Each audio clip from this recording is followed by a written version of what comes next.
again, we are glad that you are meeting with us this evening. And if we can help you in any way, please just let us know. Even if it's not a topic that we're talking about, if you have a specific question, just let us know so we can try and help you with that. With that being said, well, maybe. Okay. all right. So with this webinar presentation, we want to just have a mindful participation. We want to try and keep you staying engaged. We would love to see your smiling faces. And again, like I said before, it's only two of you. Please feel free to speak, or if you would prefer writing in the chat box to get your point across, that's okay, because Donna and I will be checking the chat. And we may call on you, we may not, to emphasize on something that you may write, or, if you have any other questions. And basically, we just want to make sure this is a great learning and fun experience for you, as well as gaining a lot of knowledge from this presentation. Okay.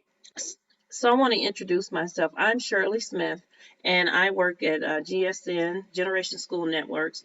I am considered a senior education specialist. I've been in special ed for 20 plus years now. I also work in social emotional learning aspect of the company as well. I've been with DPS 16 plus years, so I'm your girl. You have any questions, concerns about anything? And if I don't know the answer, I would definitely talk with my co-pilot here, Miss Donna, or we will find it out somewhere else. Yep. Okay, Donna. And I am Donna Trujillo, Senior Education Specialist as well, like Shirley at Generation Schools Network. I also have my own advocacy company outside of that for gifted and special needs.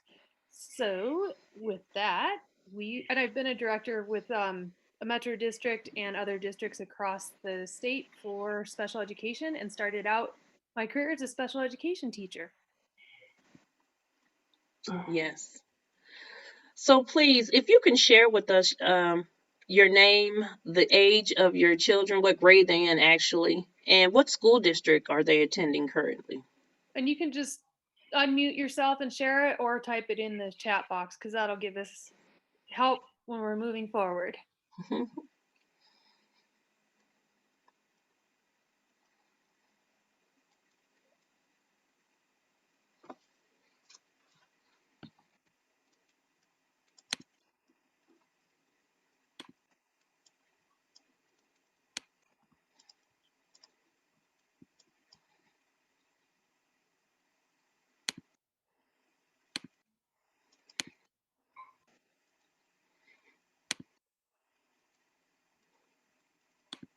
Kyla, your daughter in Cherry Creek, going into 5th grade.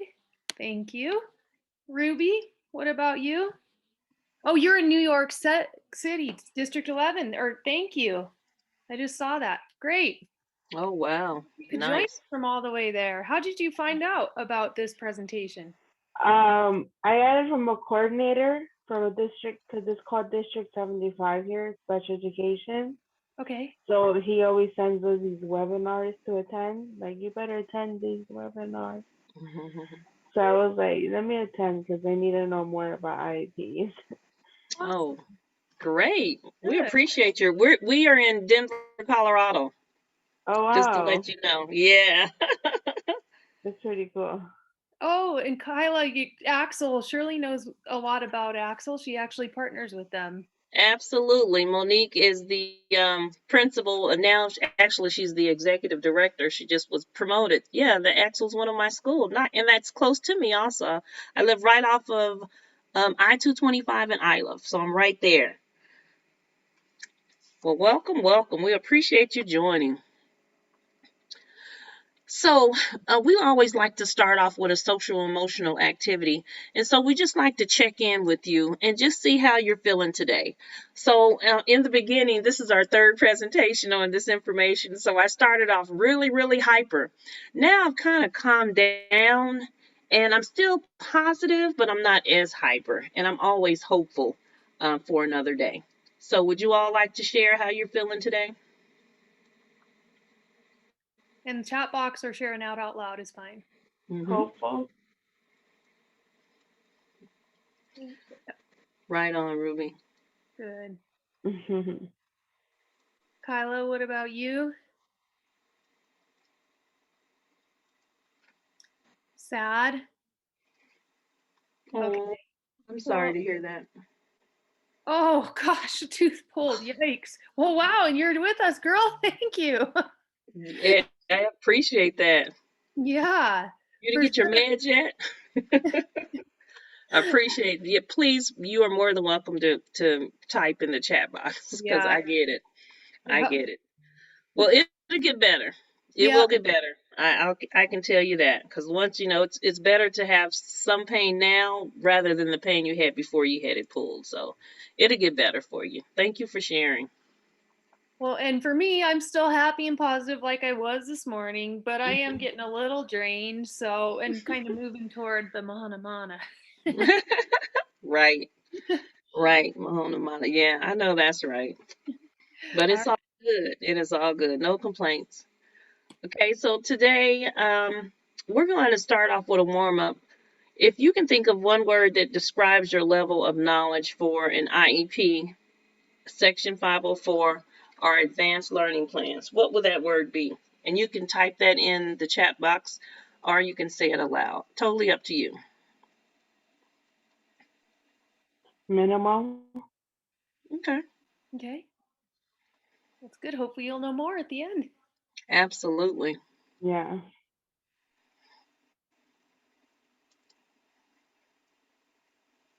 Okay, we'll keep going.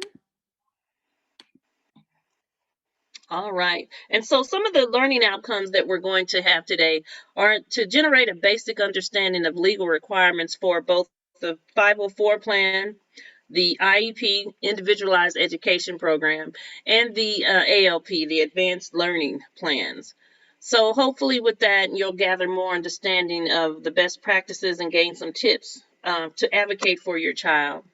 We're going to also discuss ways to effectively communicate and collaborate with the school and the district as a team, right? Because the bottom line is we're all working hard for your child to be the best person in education that they can be.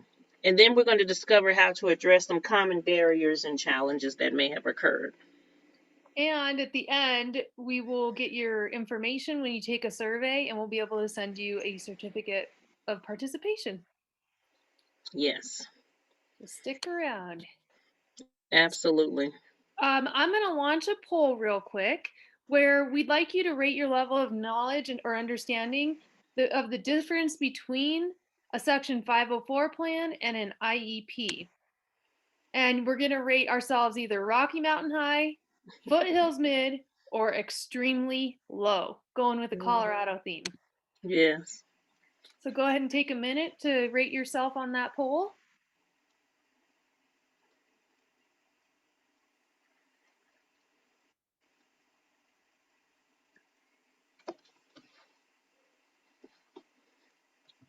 All right. So both of you feel extremely low on your knowledge, and hopefully that will change when we're finished with this presentation. Absolutely. So we're going to play a video now that explains a brief overview of the difference between an IEP and a 504 plan.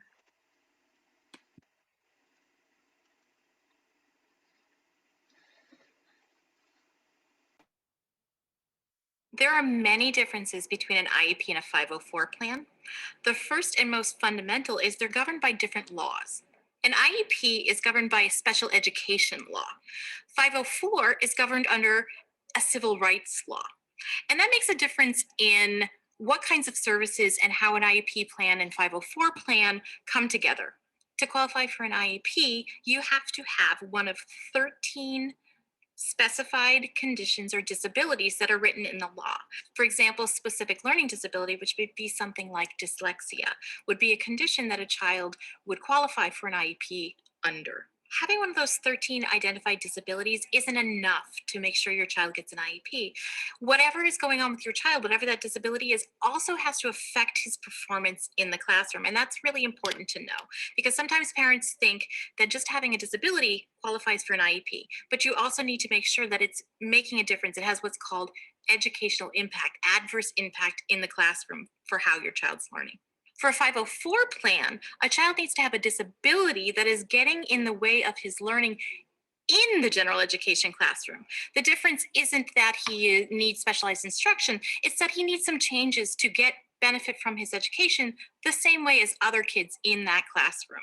And so kids who have ADHD often have 504 plans. And what happens is just changes are made to the environment. And those changes are called accommodations. And those changes are made in the general education classroom and don't require specialized instruction. So for example, a child with ADHD may need extra time to work on a test or to get his homework done. So some people are concerned that a 504 plan isn't as good as an IEP.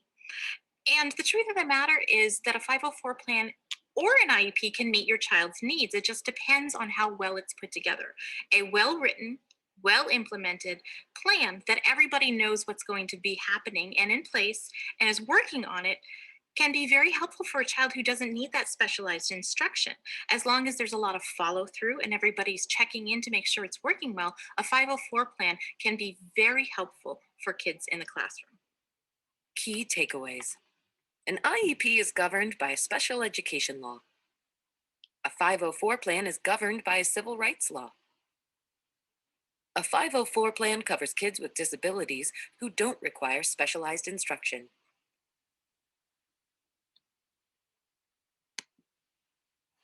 Okay, let me pause this.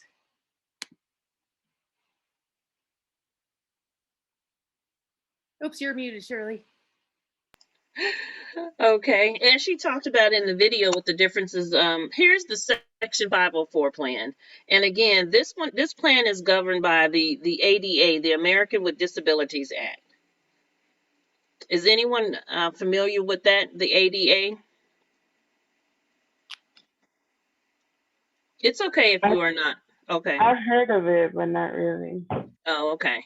Well, just know that when we talk about 504 plans and IEPs and ALPs and things like that, this is serious stuff. So you don't have to take it lightly, and you, as a parent, don't let the teachers in the school take it lightly as well, because you are entitled to these different things. And the Section 504 plans is based upon the disability and the diagnosis that significantly limits one or more of the life functions. For example, as she said in the video, when a kid has ADHD, a lot of times you'll see them with a 504 plan, and that's how they get their accommodations for that 504 plan, right? Because if they don't have that plan, then they don't have systems set in place or a support system to ensure that, that kid is able, for example, to have extra time on that test. Or if that kid is able, Donna had an example earlier, instead of the child sitting maybe in the back or in the front, maybe this child may need to sit closer to the door to take frequent breaks. And then with this we're providing accommodations to allow access to the level the playing field in the classroom like all other students. But one thing with the 504 plan, opposed to the IEP, the 504 plan, it does not have specialized services or instruction. That's a big difference with the 504 plan. But it is something that is set in place to support and support the student so they can be the best them. So what would you think is the best way to request for a 504 plan?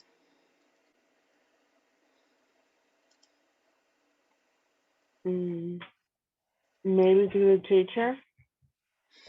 Yes, through a teacher or anyone in authority at the school. In addition to that, written to write the teacher and keep a paper trail. Reach out to the school principal. Yes, a lot of times the assistant principals, or sometimes they have different directors that are over the special ed department. You have different case managers.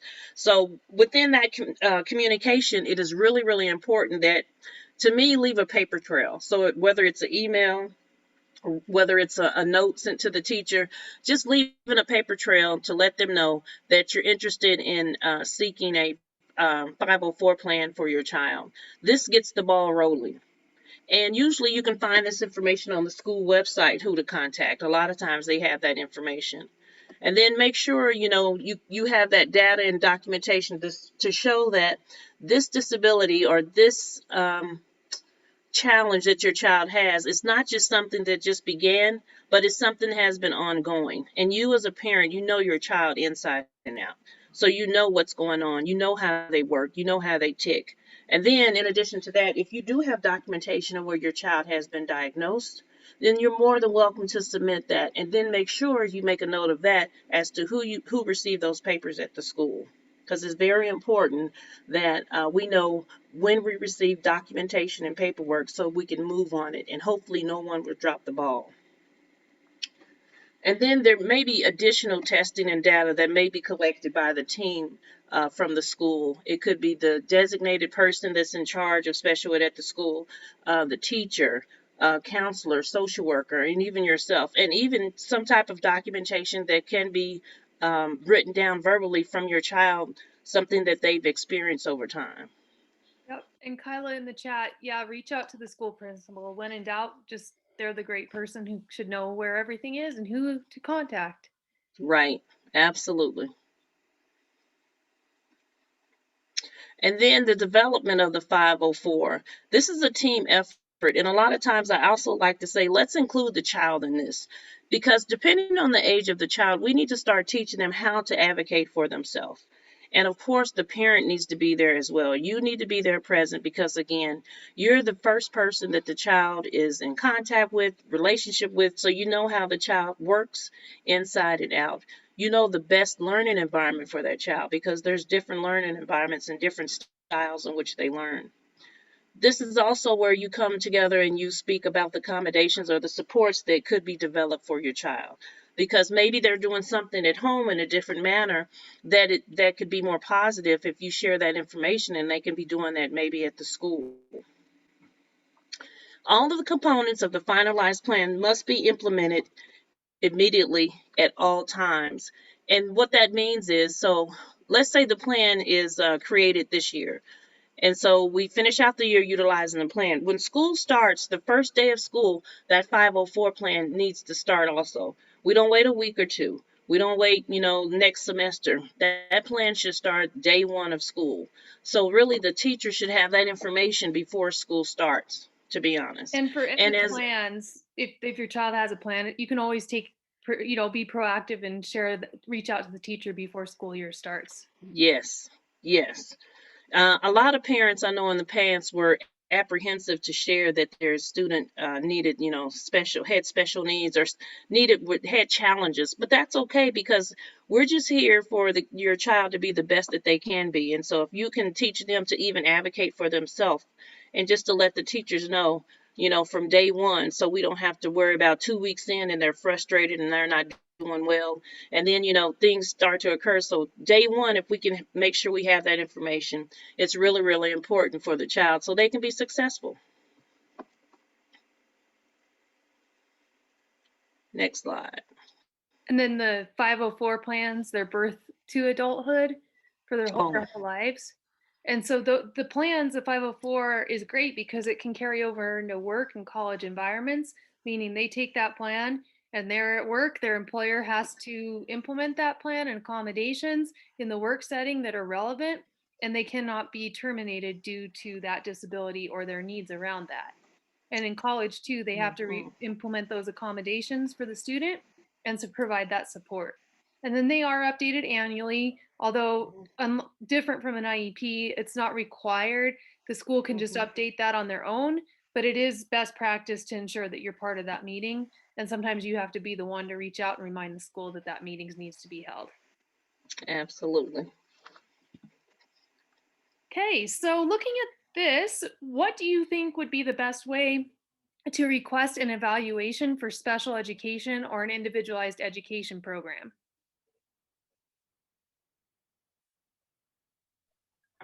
To request? How would you go about requesting that? Well, what I know is like the psychologist, the school psychologist, or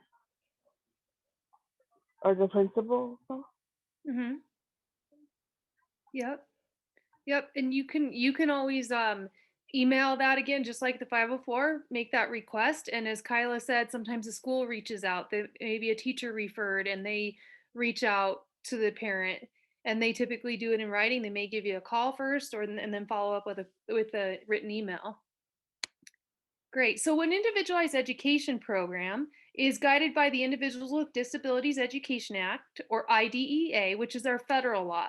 And then each state then takes those guidelines and can adapt them and or maximize them to fit the needs of that state. So in Colorado, we're guided also by the Exceptional Children's Educational Act, or ECEA.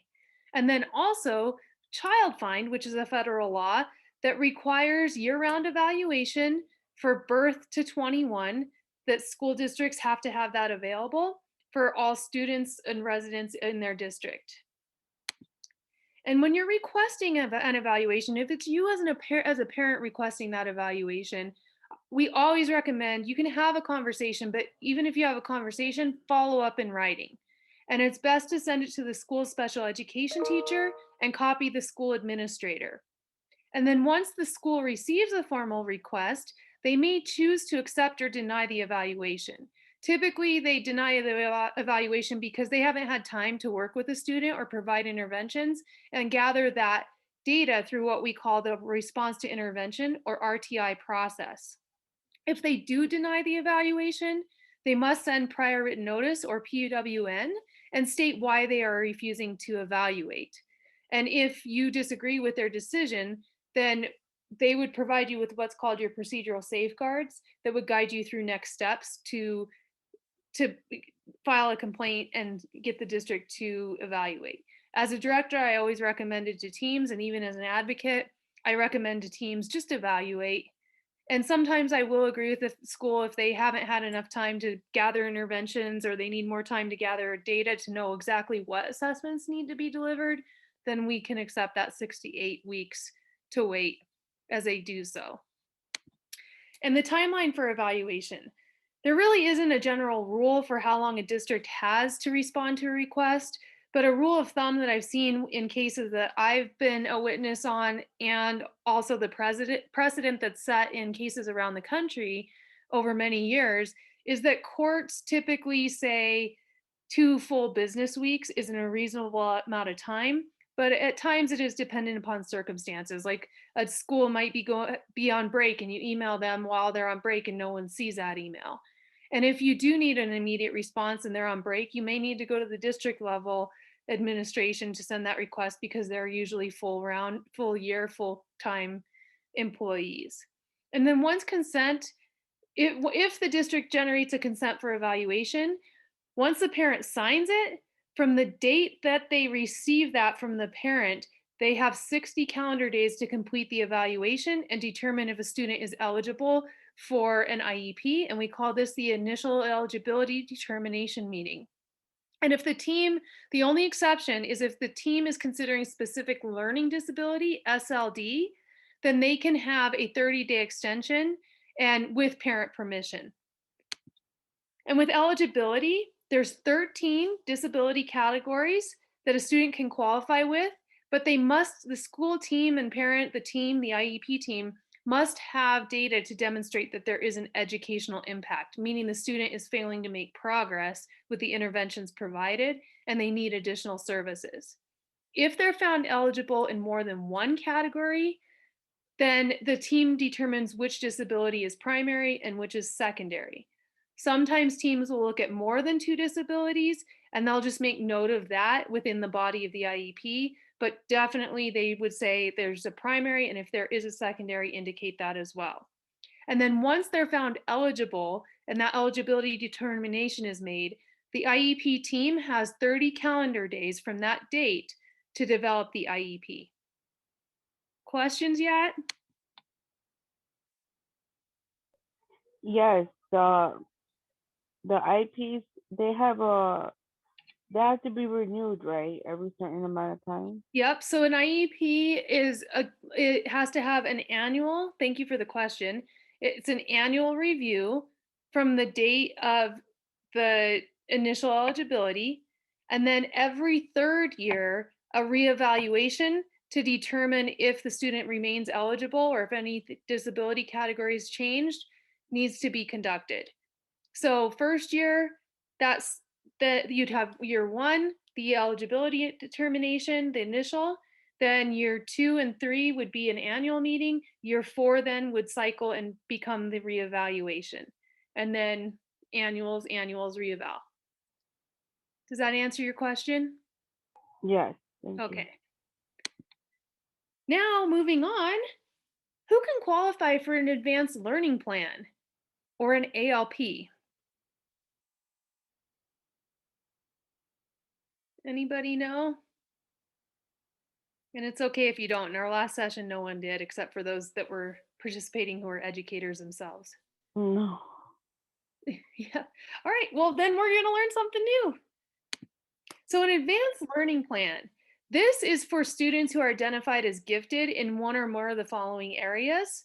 This can be general intellectual ability, like their IQ, specific academic aptitudes, such as reading, writing, math, science, social studies, and written languages, and specific talent aptitudes, such as creative and productive thinking, leadership, dance, music, performing arts, theater, speech and debate, visual arts, and psychomotor. And a student can have more than one area of giftedness.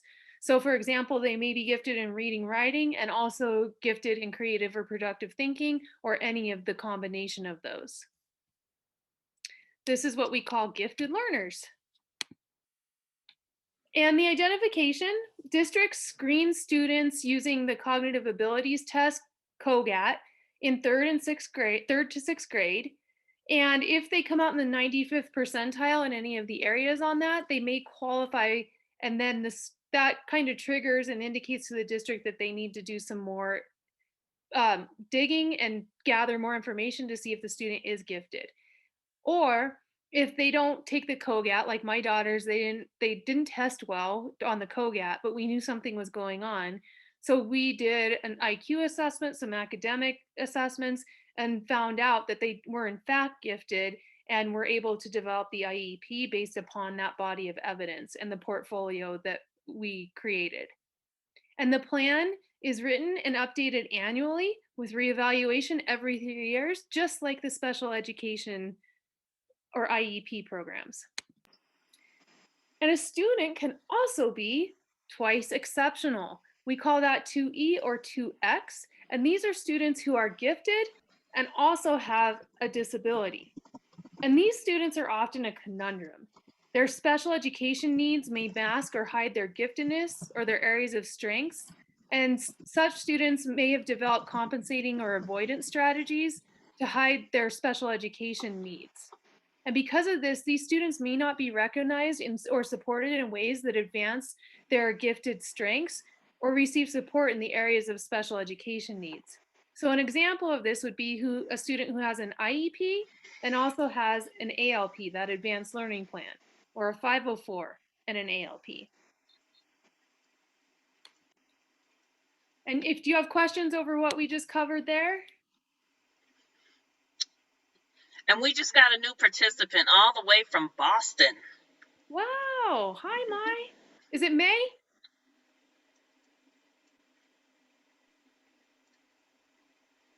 Oh, we can't hear you. I see you unmuted, maybe. Mm-hmm. I love the portrait of those trees. It looks so beautiful. Yeah.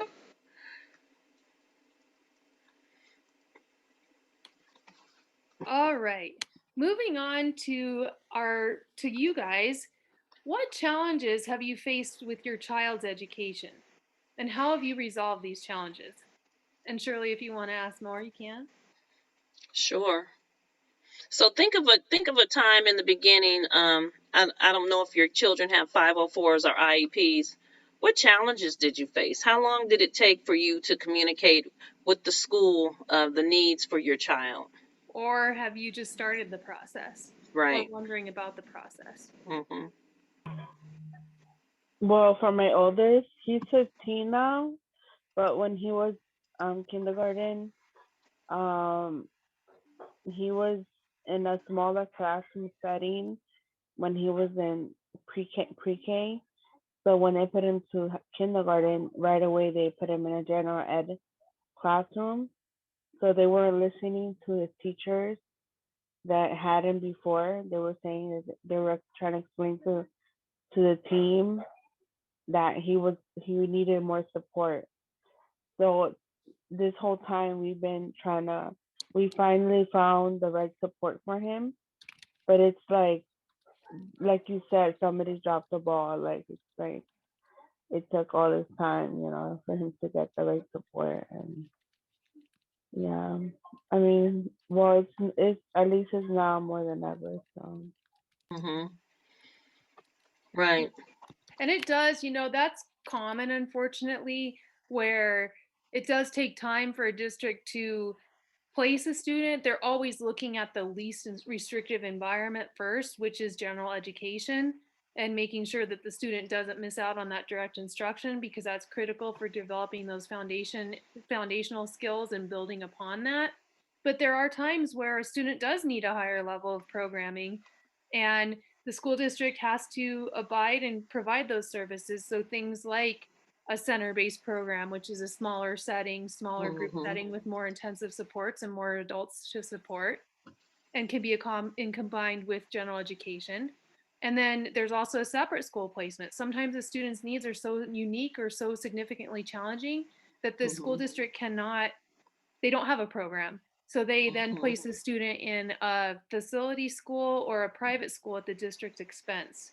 But those are typically your pretty significant cases, and it takes a long time, depending on each child, to get there. And I Right. also see, when I'm working with families, especially the younger students, they may have an outside diagnosis of autism from medical, but the school isn't seeing that autism, or they don't qualify with the guidelines for autism in the educational environment. So then over time, the students' needs are unresolved or unmet, and then the autism really takes an impact. And then, like middle school, high school, they'll shift from one disability to another.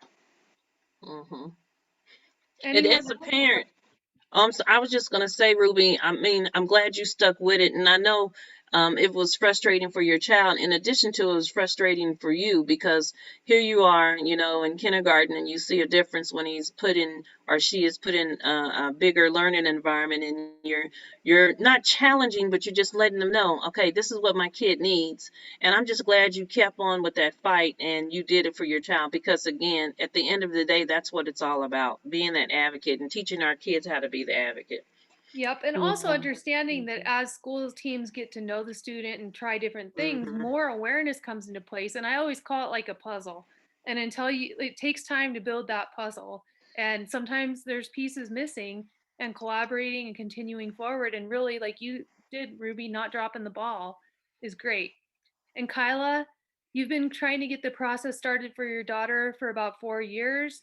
You switched your school and helped a great deal, but she's still learning curves they're worried about. So she's getting the neuropsych testing done in July, and hopefully a 504, depending on the results. And yeah, it's important to get it in place this year for middle school. That's very good. And then she's only been diagnosed with ADHD, but you've been seeing possible signs of dyslexia and some social struggles. Was she evaluated ever for an IEP, Kyla?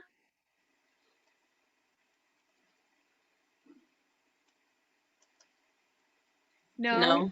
Did you request that?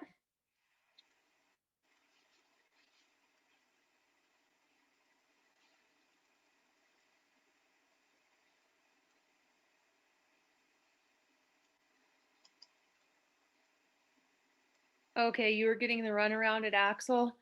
Oh, I'm Yeah. sorry to hear that. When I'm working with clients, it's so frustrating because they have maybe said, I want my child evaluated, but not used the terms or written it exactly correct. And so then the school kind of disregards it. So there's specific language where you say, I'm requesting an evaluation for special education and eligibility for an IEP in the following areas. And my child is struggling. They have an outside diagnosis we'd like to have included. And please let me know when would be a good time to schedule an evaluation planning meeting. Mm-hmm. And if that's done in writing, if they do not recognize that request and send you a prior written notice, then that is reason to file a complaint Mm-hmm. and or move up the ladder to the district level staff who oversee special education, like the special education teacher or director or coordinator for that school. And Mm-hmm. it's hard. A lot of parents don't know those avenues. And the Mm-hmm. reason why I was asking if she was evaluated for IEP and then wasn't found eligible was because if that had happened, and or if a student has an IEP, is found eligible, but you feel like something's still missing, the district you can request an independent education evaluation, which would require the district to pay for that with an outside provider, and a neuropsych eval could fall into that category. But that's something that takes time, and I'm glad your daughter's getting that eval and you can move forward. Right. And I'm glad you got a new pediatrician also. And that's good. It's always good if do what you have to do, for the sake of the kids. So it looks like you do have the ball rolling. And you just because it's at the end of the year, continue to just follow up and let them know, so where we're going to pick up next year, just whatever you need to do. Just remind them of that because that's important for her to be And successful.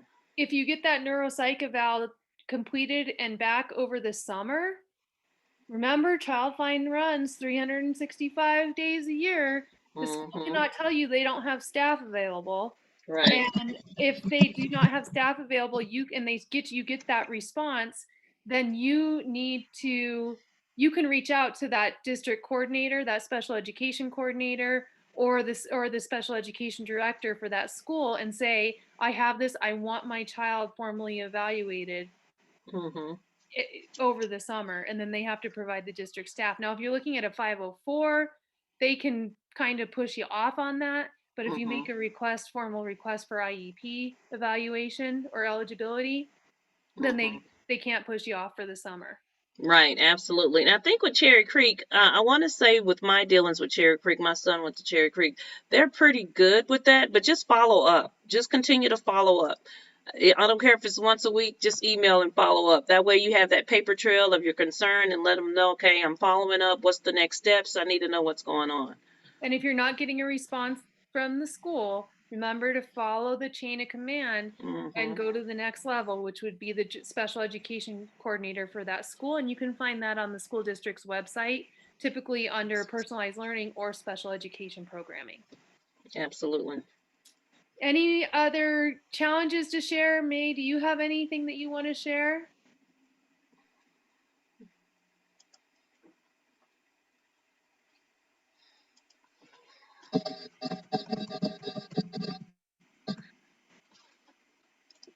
I see you're unmuted, but we can't hear you. If you want to type something in the chat box, we can always address it as we move on. Sorry, May.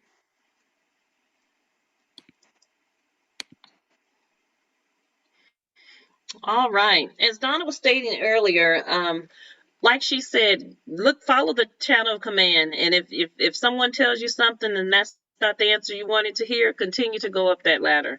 And again, always try and remain collaborative and supportive of the team. And it's going to be student focused, right? So you're going to talk about your daughter and what's been going on. So this is the center of everything. What are going to be the best practices for her to be successful inside and out of school, right? So what can we do to make sure that all the appropriate players are on the team? The building administrator that's in charge of the special ed, the building designee, the case manager, director of special education, the special education teacher, because sometimes the special education teacher is not the case manager per se. General education teachers as well, especially this is a big one for primary. Let them know come to the meeting and give me your information, what type of interventions. And there's actually a different level of what the MTSS, a different team will look at that. But at the same time, even keep your own documentations. So when you do go into the meeting with all the key players, you have that information at hand. And we always tell teachers as well, any little thing that you see that the student is doing and they're achieving, let's say they're in a elective in PE class and they're doing something. So, document that, let the teachers know, well, he does this in this class. So is there any way we can transition and apply that to another learning environment for them to be positive? And always make sure that you follow up with phone calls and emails. One in the other. You may leave a message, but also let them know, this is so and so. I left you a message earlier today. I'm just following up with an email because I hadn't heard back. So I just wanted to get an update as to what's going on. And then, And you're on a phone call too, and something is agreed to or said, follow up with an email so you have documentation of it, and also to make sure that you are understanding everybody's on the same page, because sometimes people hear yes, things differently, and that can yes. clarify things that hmm maybe are off with one person or the other. Right. It's always great to get, just like Donna said earlier, it's good to request things in person verbally, but follow up with an email with that clarification. Okay, so when we talked today, this is what I understood you said we were going to do. And then if you have to, you can seek some outside resources, an advocate. I think all school districts are equipped with advocates for parents as well. And then Donna, you want to talk about the parent-to-parent trap? That's your Yeah, favorite? so I call this the parent-to-parent trap. A parent might go to join a group for their students with special needs or disabilities, or be talking to them about schools, and all of a sudden another parent says, well, this is what happened, this is what you need to do, and it's not aligned to what that parent's or that child needs are, and sends them down the rabbit hole of getting them off track, or says this school is great, this school is horrible. Well, that school may be great for one child, but it may not be great for another. Or this school that was horrible for one student may be the perfect fit for another or your child. So always make sure, it's good to listen, it's good collaboration and getting insight, but don't get ran around by parents who have their own emotional connections and trauma or ideas. Really just follow the law, follow the communication with your district, and if you need help, like Shirley said, seek outside support from an advocate. In Colorado, we also have the ARC and other organizations that provide advocates free of charge to parents. Absolutely. And again, don't be afraid to communicate or let them know that something's not right. If you don't agree with it, because again, at the end of the day, this is your child and you know them better than anybody. So if you don't agree with something, please speak up. If it's not comfortable for you, just tell them this is not comfortable and you need to talk to someone or do something else. But we always want you to feel as if, we have your child's best interest at heart when you're in these IEP meetings or any meetings in general. And then, at the start of each school year, or when there is a teacher staff change, because I don't know how the retention is, just, make sure you touch base with everybody and inform them really at the beginning of the school year. Okay, my kid does have a 504 or they do have an IEP, and it'd be great if you had a copy of that. That, alleviates them looking for different things and documents that they may not be able to, put their hands on. Or Let's may say, not I even mean, be aware of. right, to be aware of. So that would just cut down on time. So again, that 504 or that IEP or ALP, it can be implemented the first day of school because that's when it's supposed to start, the first day of school. And we just can cut out all the other legwork and just get it started there. And then also going back to that, don't be afraid to communicate. Don't assume that the school knows what's going on with your child, or that because you may be seeing something at home that's a carryover from the school day that they're not seeing, and vice versa. So if you Right. ever have a question, just ask it. Or if you have something that's going on, your child's melting down when you get them in the car, share that with the school and let them hmm know, because we can't assume what we don't know. Right. Absolutely. And also be proactive, like I was just saying about, at the start of each school year, look at the schedule and actually, Donna and I was just talking to some educators and we were just telling them, when you have a group of students and they have, different instructions or various challenges and different things that need to take place, they are priority. So just ensure that your students are being placed in the correct classes when school starts.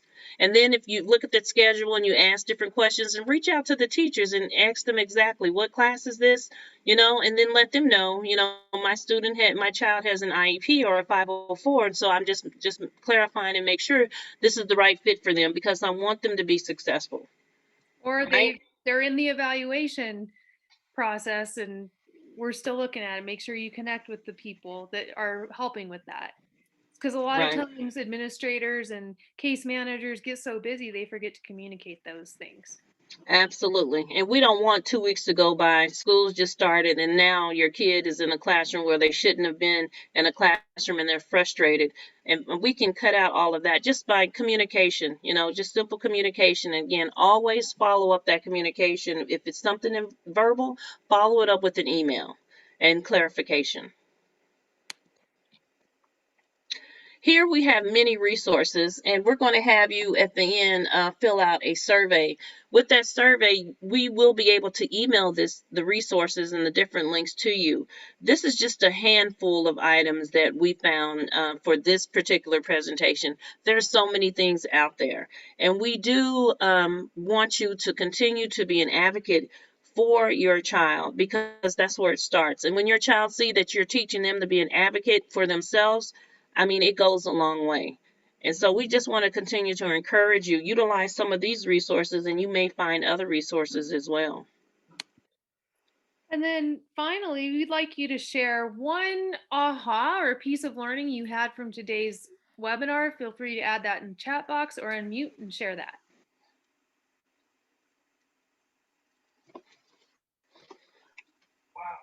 For me, would be like if one is not listening, to take it a step higher, to keep going higher, and to keep paper trails, emails. Excellent. Absolutely.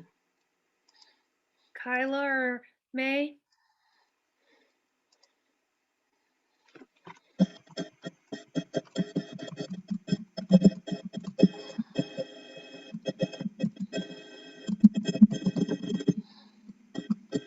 All right. So Shirley, like she said, we both said, she's gonna drop a link to the survey about today's presentation, and in that you'll be able to add your email so that we can send you your certificate. If you could click on that link and fill that out, or if you're not able to do that, you can type your email address in the chat box and we can get that and send you an email of the PowerPoint, the presentation recording, and the certificate of participation. Absolutely. Now, do you have any questions?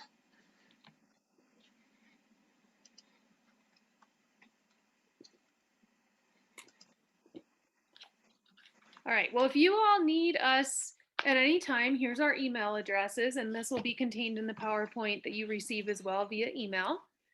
And we look forward to hopefully seeing you in the future. And we also in that survey have ideas, a place where you can add topics and for future parent presentations.